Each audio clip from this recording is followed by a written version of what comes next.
Hi. Hi. See, now I'm going to get emotional. All right, so I'm Serena Wiley, for those of you that I haven't met. Hi, everybody. Thank you all so much for coming. I really appreciate it. We were going to have Tony Sauvage play his violin, but he's elsewhere engaged. So he may show up later on, he may not, I don't know. So we're just going to start with family shares. Then we have a couple of musical guests here that are going to play a couple things. Then we're going to open up the mic to anybody that wants to come up and speak. We have food coming around noon. There's a bunch of beverages on the side of the house. If everybody hasn't gotten something cold to drink, there's hot coffee as well. We'll have desserts after. There's a guest table at the front. If you can write a memory that you have of Rose, there's pens and paper to write memories. There's photographs hanging everywhere. So thank you all for coming, and enjoy the show.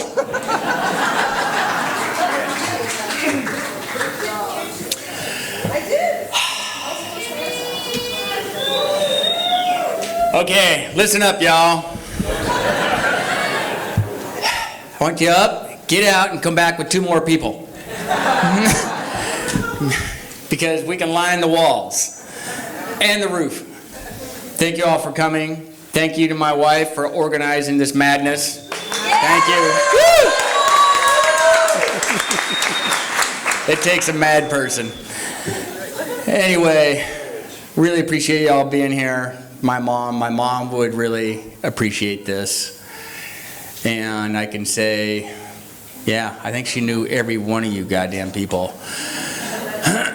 And something like probably at least 30% of your life. Because she would recite it to you, right?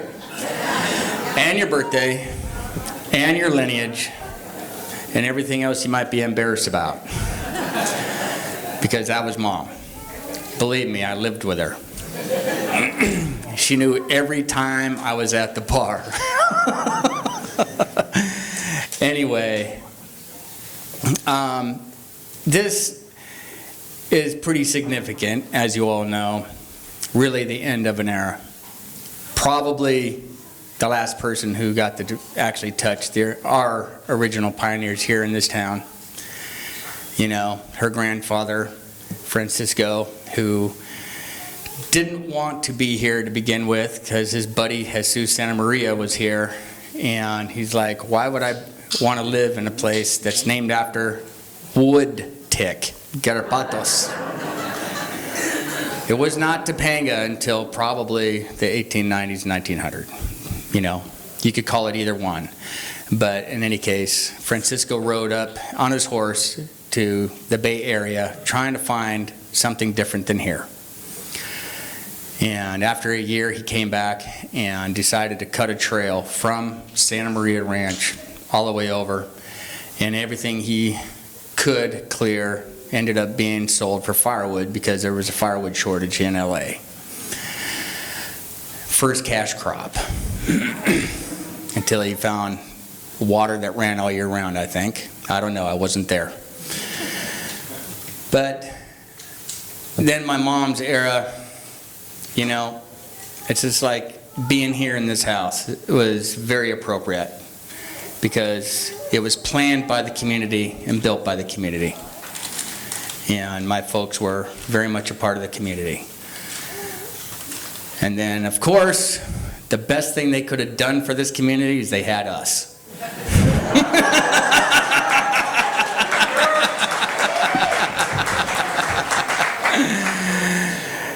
We were pretty goddamn lucky being up there where we were. I mean, my older brothers had their very own private dirt track. If I really wanted to bore you, I'd show you pictures of my big brother John doing wheelies on his motorcycle next to our horses. And he did that every day. And, you know, where else could you do it this close to the madness of LA? All because of our mom. I had horses, they had the bikes, the dune buggies. And that's how you raise a big family in a little dinky 650 square foot log cabin. You have a big yard. Because there was us and all the attachments that came home with us. My mom and dad called them strays. just more kids in the neighborhood. But my mom, you know, a lot of things. My folks loved to dance. You know, back in their time, when dinosaurs roamed the earth, it was required that they learned ballroom dancing at school. And so whenever I'd be on a 2-week road trip with my mom and dad, that was always the big opener. We'd find some hole in the wall with live music, and they would, you know, they didn't drink or smoke, but they knew how to dance. And by the time we left, there was always extra people in my mom's Rolodex. And stayed in touch with a number of them that wanted to stay in touch back. And that's how it was going all through the 11 western states. And she just loved people. She loved little kids. She preferred little kids. Adults got more difficult. So anyway, I'm going to sign off and see. You want to talk next? No? I was very remiss in the 50 people that showed up to help us set up. Thank you, my people. Oh yeah. We have to feed them, right? I hope so. Anyway, I'm going to open it up. My big brother Robert, he always has lots to say. No.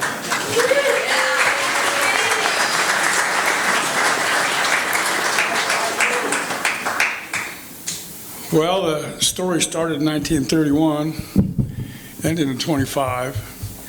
And as Kenny Doffrey used to say, Mom had her own mafia. We went to a lot of different memorials around here at Swenson's and a few, and Kenny was always joking about that. It's really nice to see all these folks that we all grew up with, and it's funny how I remember just about everybody's name. And it was a lot of fun here. This canyon, it meant a lot to me when I was younger. There's a couple of people here that were instrumental in creating what I did for my life, for my career, and Horsty's here somewhere. And anyway, it was great, and it's, you know, I've noticed coming back here, I've been in Colorado for a number of years, and coming back here and seeing here, it's a whole different thing, and our time is gone. It's all for new people, strange people. I don't know. I don't communicate with them.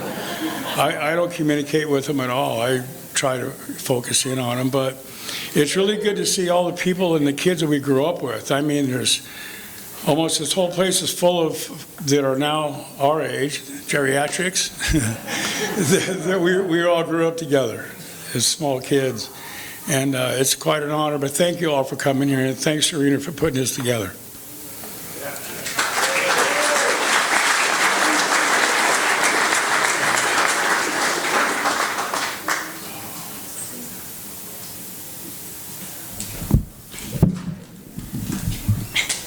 Sorry, I'm the shrimp here.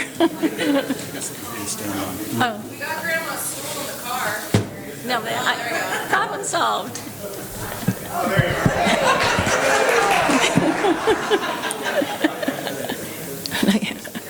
I don't do public speaking anymore. Most of my thing was doing a lot of singing all over the state of California, which I rarely get to do now.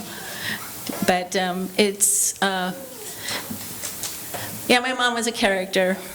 She liked to have things done in her own way, and sometimes she wanted to mold even the extra kids their way.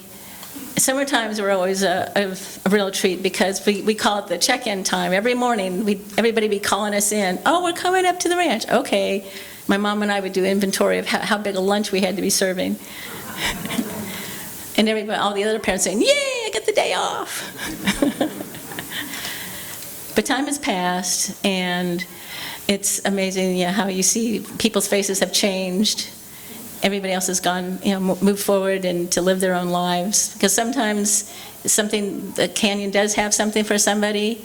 Other times, like myself, the canyon has nothing. So you still move on to another avenue to live your own life.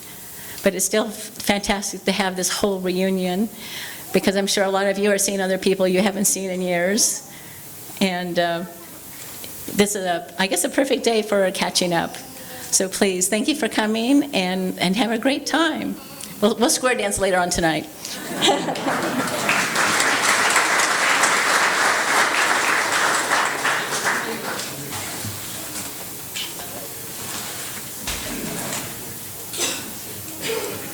Oh, Jesus.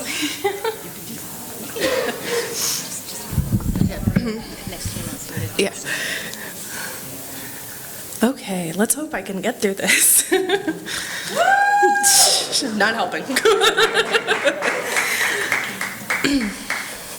For those who don't know, I am Emily Wiley. I am Jim Wiley's oldest daughter. My mom's oldest daughter, too. Oh, my God. Oh, my God. I wrote out a whole speech, but what can I say? We lost a legend. Oh, my gosh.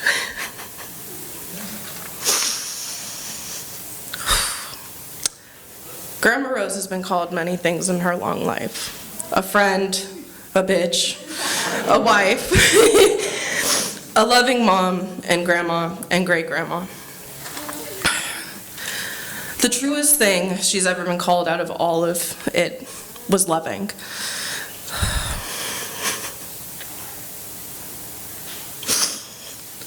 She loved so many people in her life. Though she'd argue, she just tolerated most of us.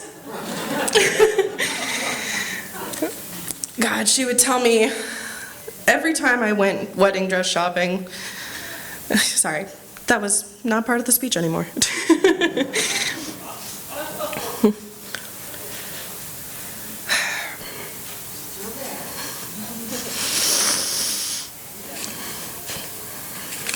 Screw it.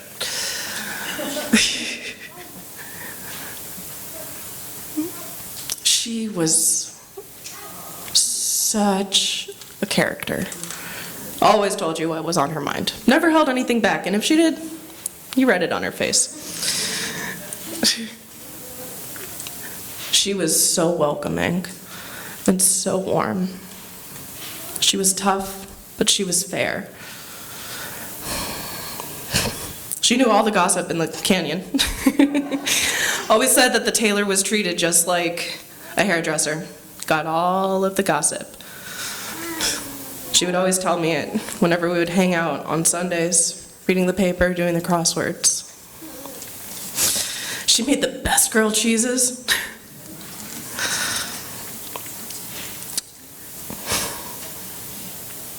We lost such a memorable person, but that's just it.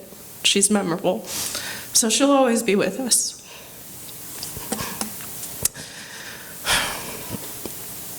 We love you, Grandma. And I'm so happy to say, I honestly expected so many more people to come.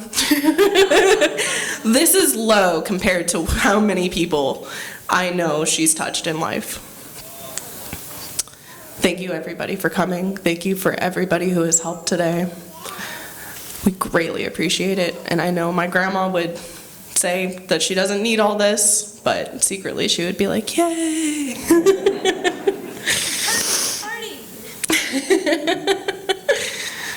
No. We love her. We miss her. And damn it, I know she'll always be around here somewhere. Thank you, guys.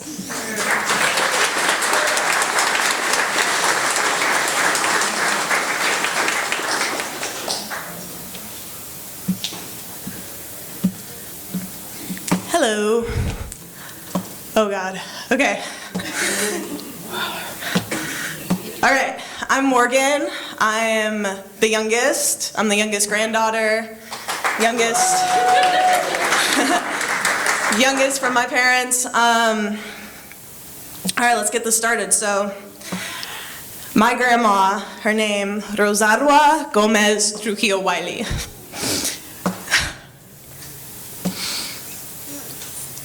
She was so awesome. Oh my God. Okay. Coolest old person I ever knew. And she's the only, literally only one of the few family members I genuinely liked being around, which is sorry, love you guys, but She was my sister's best friend. They talked every Thursday. I took her grocery shopping as much as I could, and I was always looking out for her in case anybody was mad she was walking too slow, shuffling around the Ralphs that I would always take her to. And sometimes someone said something, and I just had to get in there, and Grandma would always be like, no, it's fine, and, you know, it's whatever. But she is the most, like, selfless and kind. Emily, I can't look at you because you're gonna make me cry. Selfless, kind, humble, modest. She never would have expected this turnout, ever. She would have expected, like, I don't know, a barbecue with like 20 people, I think. She never would have expected to see this many people here. And I think it really shows how great she is and how great she was. And I'll like never forget her kindness. You know, and you know, if anybody was ever up to any trouble running around the canyon, they always fucking avoided her because they did not want to see her. You know, you knew that she showed her love whether she was hugging you, kissing you, dancing with you, or whacking you with her cane, all right? Or a fly swatter, thank you. And I always want to remember her by that, and I think we can always just remember her kindness. And yeah, thank you so much for coming, you guys. I really, really love seeing how many people are here. She would have really loved to be here. She would have been shocked. So thank you.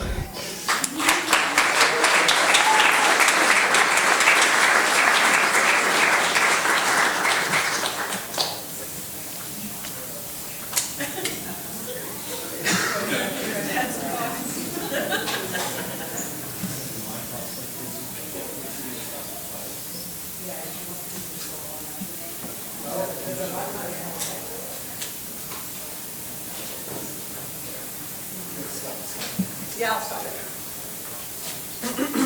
All right, Robert and Jan Dorame are going to be playing some music for us. They were very important people to Rose and important people in the Native American community, so enjoy that.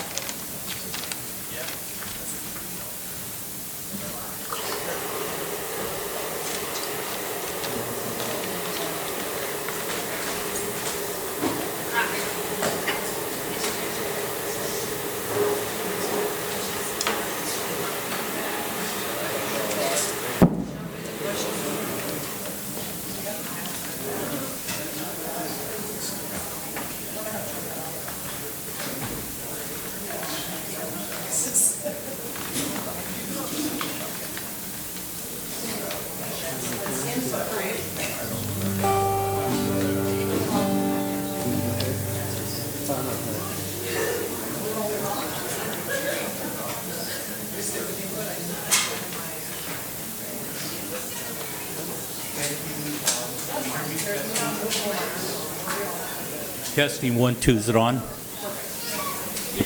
Okay. Thank you, the Wiley family, for inviting Jan and myself to a memorable occasion.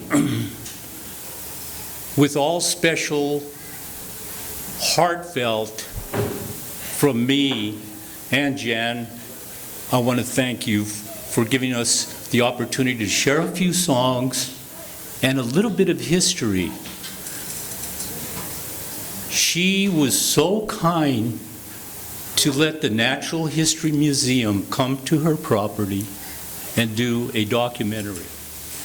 She allowed AECOM, one of the biggest cultural artifact repository collections from AECOM, to come to her property and allowed using her facilities. She was so kind. She gave opportunities to friends of mine to come to the property for leasing her rentals. She loved my wife because they had something in common about apple pies. Yes. In fact, because of the fire and weather and both of us feeling old and crabby, we never got to make those apple pies that we had planned to make. So every time you eat apple pie, think of Rose. very sweet. Now, Rose and I have unfinished business, but we will finish it. This is from the diaries. A lot of people don't know who I am. Robert Dorame and my family. I found the diaries from my dad from the 1800s. This has not been disclosed to anybody. It says mission. I'm going to repeat this and try to convert it and transcribe it into English, but it's written diary. It says Mission San Gabriel Fundado, which means legitimate, de Los Angeles, California, March or May 1884. Maria Inés nació el día. The daughter was born on April in 1884 in El Rancho San Pascual. Ironically, my grandmother was born in 1884, and it says she was born hija, which means the daughter de Señora Josefa Trujillo y Señor Mendevlis. And they were baptized at the mission. My dad's family and grandfather was Francisco Grijalva. We had a connection, and even my dad, who came here in the 20s and 30s, would bring his old truck up the road, go to All Falls, and get these barrels of water and take it back to Santa Monica. And religiously, who helped me understand that was Rose, because she told me where the falls and where the Indians from our tribe would gather the water. So that's a little bit of history, and we always shared personal histories and unsolved histories as this, Josefa Grijalva or Trujillo. What I'd like to do, and some of you know the song, we wrote a few songs very fast, so don't expect high quality, but we're going to try to do our best. It's not that bad. Okay, and a lot of you know the song, You Are So Beautiful, because I want you to sing it with me. Everybody knows that song. So we're going to do it kind of slow and melodically, but instead of saying you are so beautiful, you were so beautiful.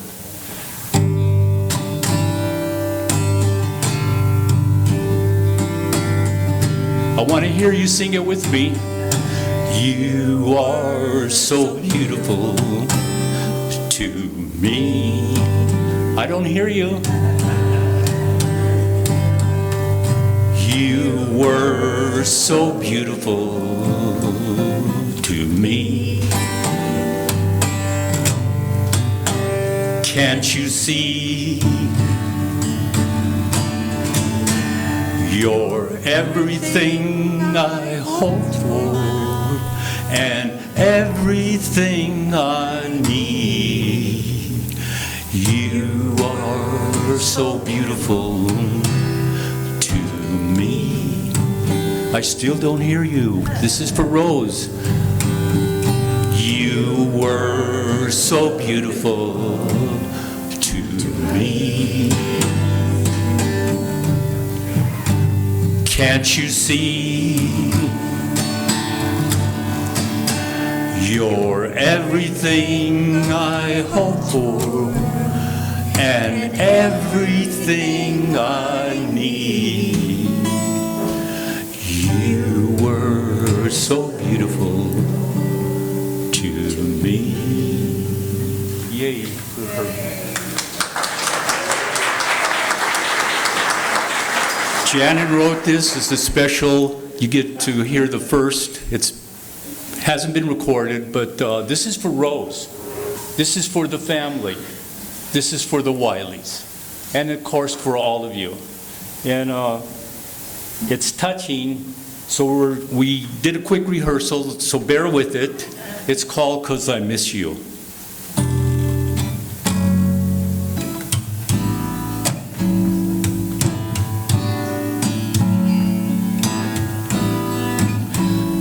'cause I miss you.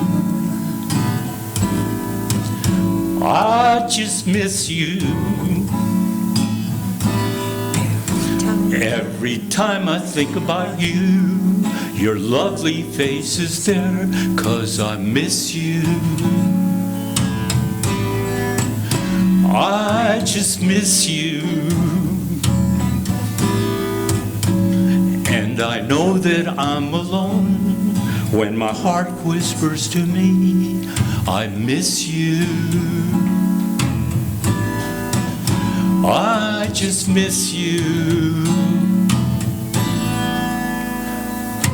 Every time I think of you, my heart is filled with love for you. My eyes tear us with tears for you, because I love you. I still love you. I won't forget to catch a glimpse. When I last saw your sweet face, I was so far from your place, and my heart can't take this pain, 'cause I love you. I just miss you. Hoping soon I'll see you for a moment, for eternity. My mind keeps thinking on and on that I love you.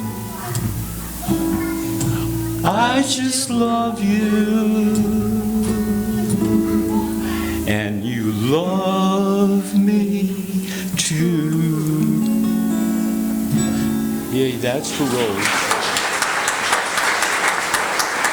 Now,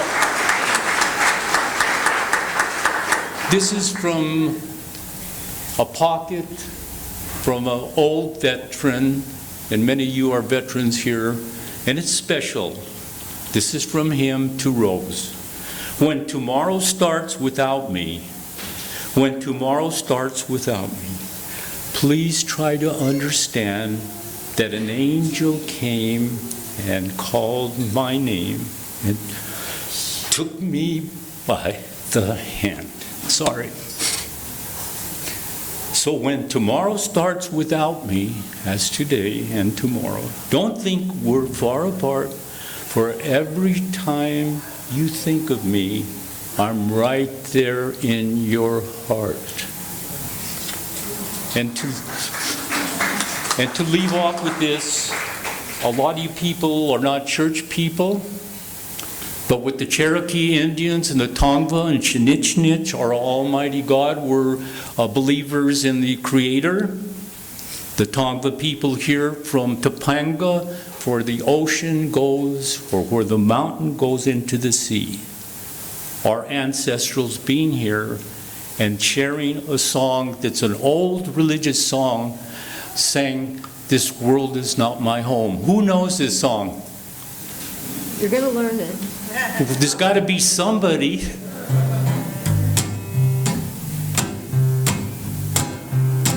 This world is not my home, I'm just a passing through. My treasures are laid up somewhere beyond the blue. The angels beckon me from heaven's open door, and I can't feel like home in this world anymore. Oh Lord, you know I have no friend like you. If heaven's not my home, then Lord, what will I do? The angels beckon me from heaven's open door, and I can't feel like home in this world anymore. Thank you.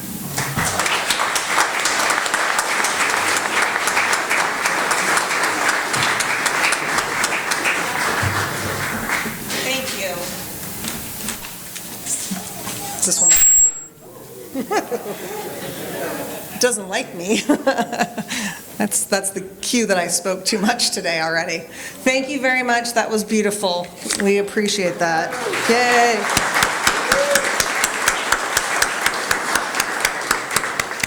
All right, so we're going to open it up and people can speak. This mic does move. I know that Marsha would like to say something, so we're going to take the mic to her. But I'm going to read a poem that was written by, this is going to kill me. Oh, this one's tough. Okay, this was written by Nathaniel Ned Acker, who, well, I'll just read it, you'll know. Oh, this is going to be hard, sorry. It's called an Ode to Rose. Rose, Rosagua Trujillo Wiley. She bloomed in the canyon light.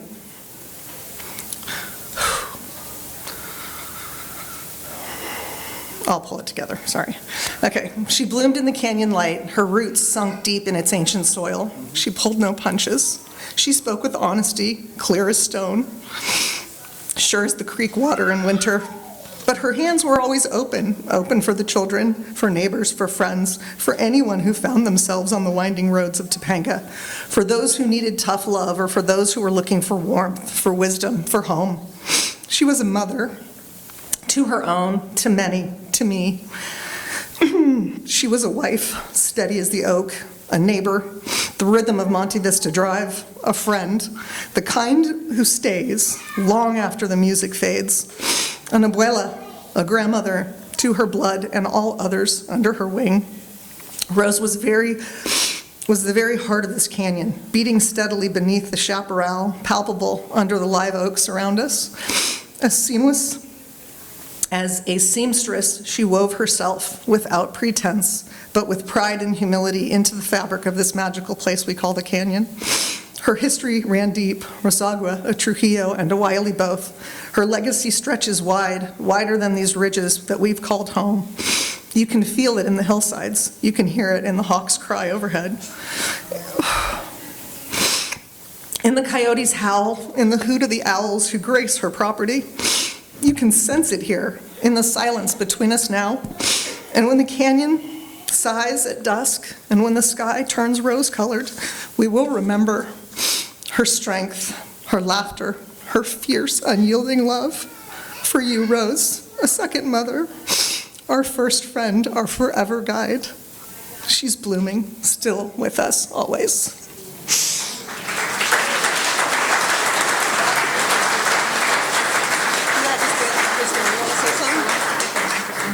This goes. So, I mean, no, we can take this out, right, Tom? Does it just pop out? Okay. Here, you can take that. My Uncle Dan. Dan Larson would like to say something. So we're going to just bring it on over. Look at that. Whoa. There you go. This is scary. Oh, boy. Tell everybody who you are. I am Dan Larson. Under your name. Well, yeah.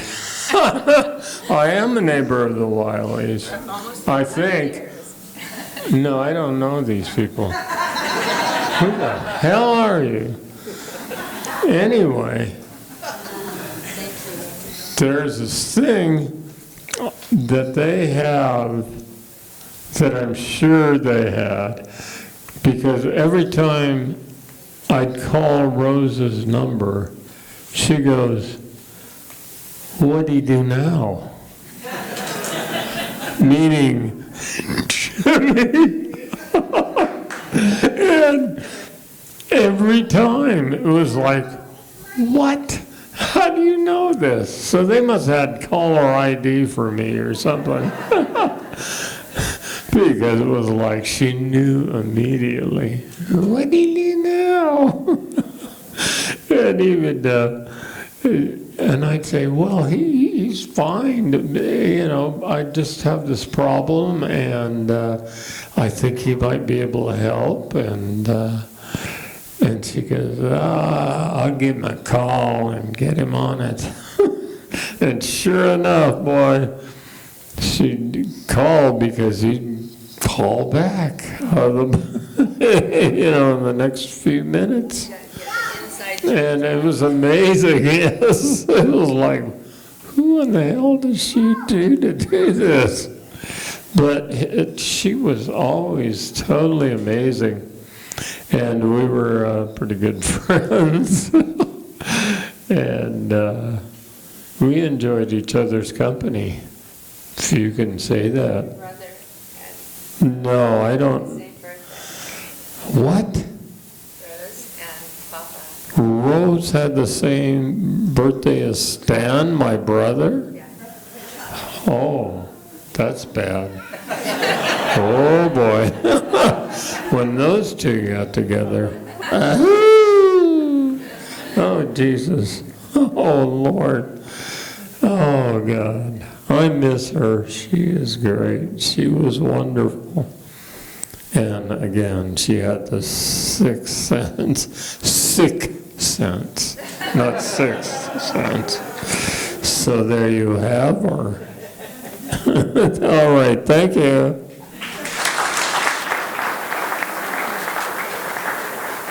Thank you all for listening. You're going to take care of him? And, Take that back to Marsha. oh, we're going to move it around now. Cool. You're on it. I'm on this one. This one here.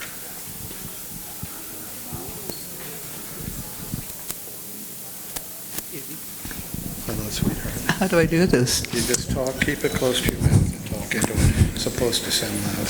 Oh, that's loud. That's good. Hey there, I'm Marsha, and I just want to say a couple of things. Rose, I met her in '71 when I first came to Topanga, and she's been a constant force, an amazing force in my life. I put an inspiration.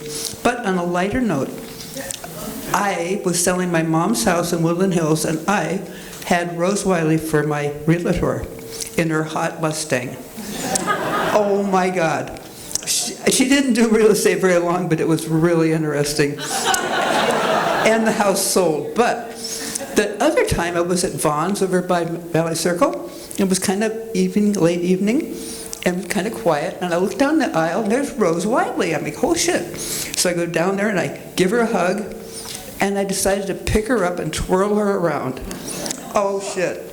She started screaming and yelling, and everybody came running to see what was happening to this poor lady. And I'm like, I put her down. Rose Wiley. So I've never picked her up again. That was way bad idea. Don't pick up Rose. She's ingrained in the canyon. She's a fabric. We are so fortunate to have a treasure like her in our lives, in our canyon, and a blessing. She will be remembered forever. Thank you.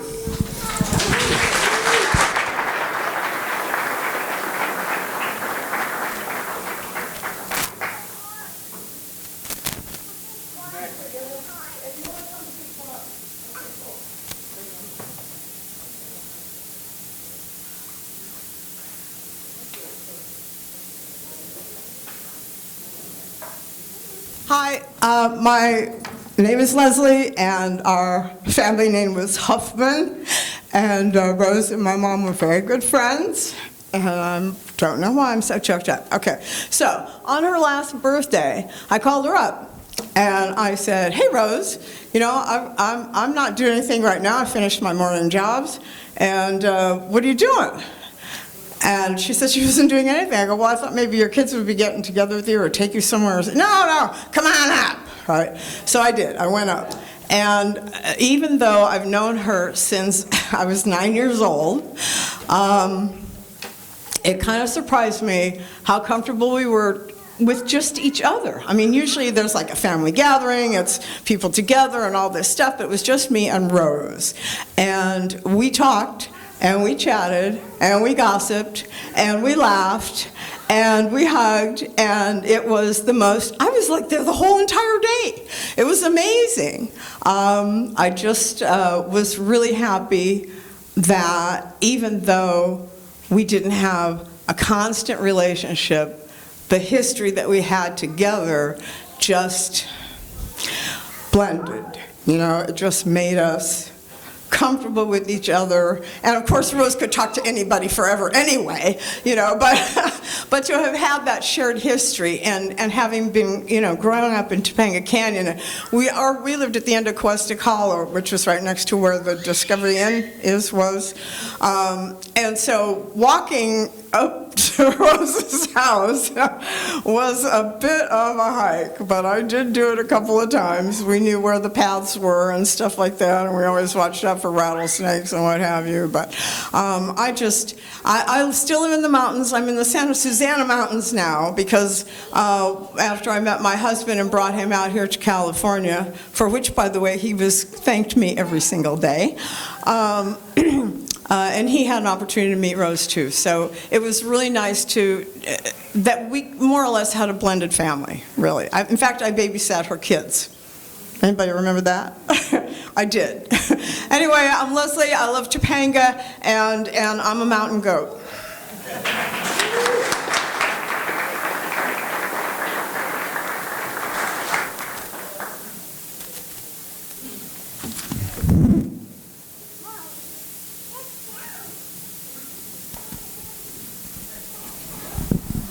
It's easier this way if I don't have to face you guys. So, my name's Alex. I'm Serena's brother.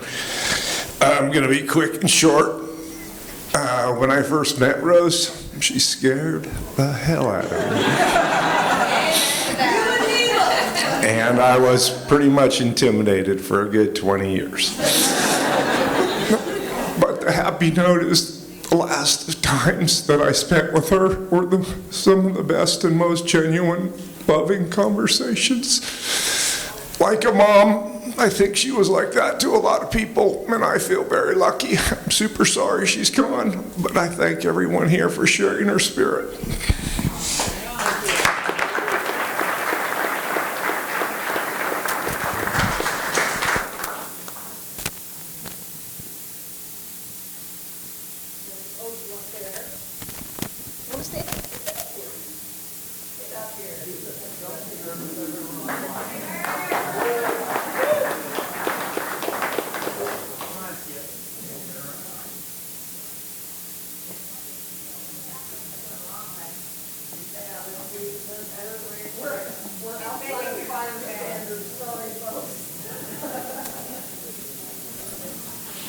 Well, one of my favorite stories about Rose is when she met Bob, her husband, and she jumped on the back of his motorcycle, put her arms around his waist, hung on, and they just fell in love right away, and they rode together for the rest of their life.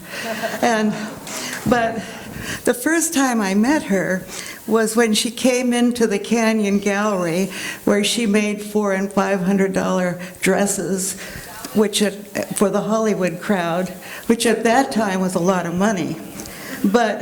And they were beautiful dresses, but the dress that gave her the most pleasure was a black silk dress she made for Morgan's graduation, I think it was. Anyway, she seemed kind of small when I met her, but she had a definite presence. And I know dynamite comes in small packages, but little did I know that she was true Topanga royalty, heiress to the Trujillo ranch. But she was there with little Jimmy and his big brown eyes and 2-inch eyelashes. Too cute. I always told Rose, come on, Rose, admit it, Jimmy's your favorite. But she denied it, and so did Jimmy, because it wasn't true. She loved all her family unconditionally and equally. I know life is, not always easy, but I never heard Rose complain about anything. She just moved forward with a positive attitude.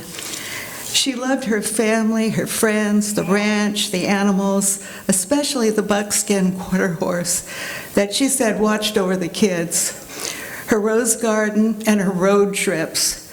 She came back from road trips and she could write a book about all the things she saw. And she loved her books. She was one of the most intelligent, well-read women I knew, and she was curious. She loved waiting for the season, watching the people around her. And she always remembered birthdays and thank you cards. She had the manners of a real lady, so I called her Lady Rose. I really miss being able to talk to her and see her. She was strong, smart, generous, loving, true Topanga royalty. with a big cowgirl heart. We shared birthdays, lunches with each other for years, hers in October, mine in June. I didn't expect her to go so soon. Reminds me of Willie Nelson's last leaf on the tree. And she'll always be part of the canyon and part of the lives of all the people that loved her.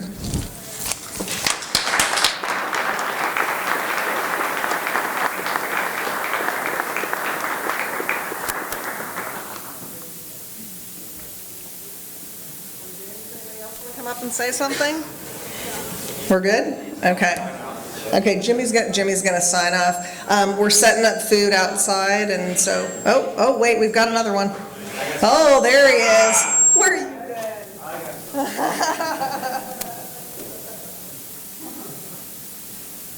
Hi guys, my name's Mike Cepin. I'm here to represent the Cepin family, and we all grew up together. I want to say it's really good to see all these people here today to celebrate Rose Wiley's life.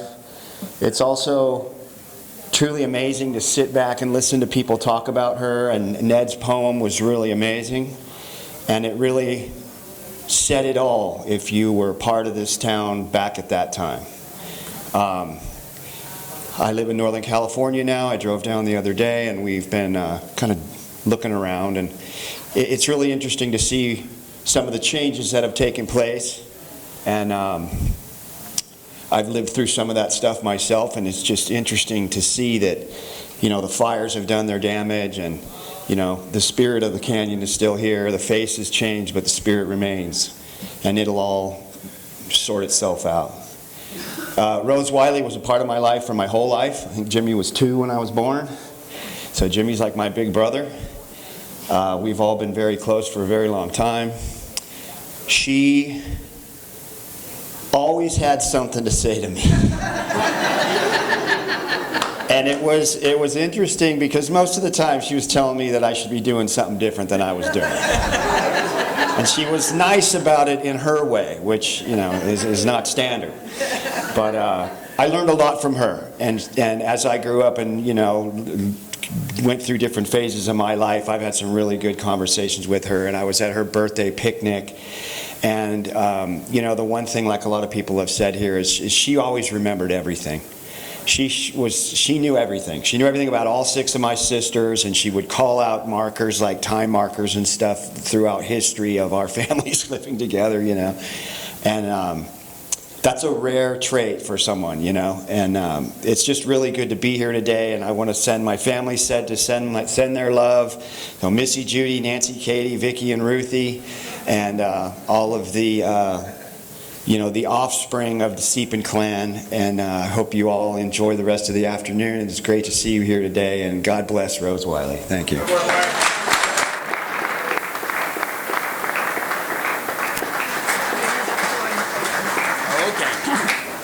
So one last thing, hi. So I'm senior outreach, and we all have stories about Rose, and I have some that will be left unspoken. But I'd like to read this poem because I think it's appropriate. It's by Henry Scott Holland, and it's Death is Nothing at All. Death is nothing at all. I have only slipped away into the next room. I am I, and you are you. Whatever we were to each other, that we are still. Call me by my own familiar name. Speak to me in the easy way you always used. Put no difference into your tone. Wear no forced air of solemn or sorrow. Laugh as we always laughed, at the little jokes we always enjoyed together. Play, smile, think of me, pray for me. Let my name be ever the household word in Topanga that I always was. Let it be spoken without effort, without the ghost of a shadow on it. Life means all that it ever was. There is absolute, unbroken continuity. What is death but a negligible accident?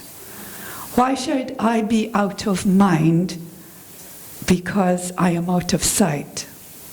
I am waiting for you for an interval, somewhere very near, just around the corner. All is well. Nothing is past, nothing is lost. One brief moment, and all will be as it was before. How we shall laugh at the trouble of parting when we meet again.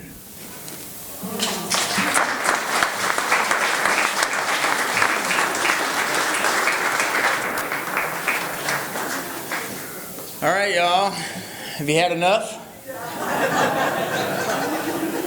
Fuck. All right, we're going to sign off and feed y'all. Thank you again for being here. I just wanted to say, you know, it's been cool growing up here. Actually, I was quite lucky being able to ride my horse uninterrupted when I was a kid. Lucky enough that my big brother bought the right horse at the right time. And grateful he got into motorcycles, because I got to grow up on a real bitchin' animal. And I am grateful for our legacy. In my family, we carry our legacy with pride. The dirt and the rock here, it does run in our veins. And the thing about my mom, I heard something cool that I like. A lady knows when it's time to leave. Thank you.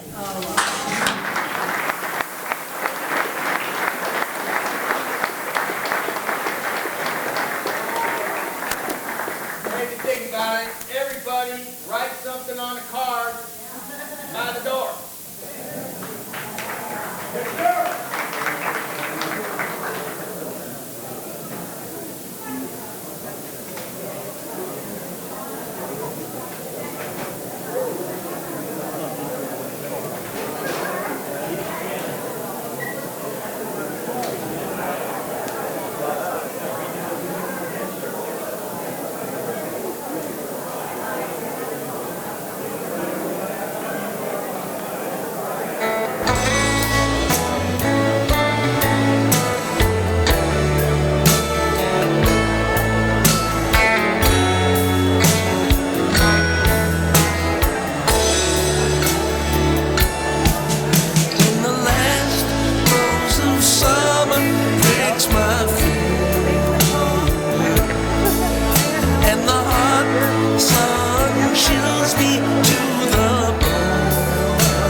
Stone.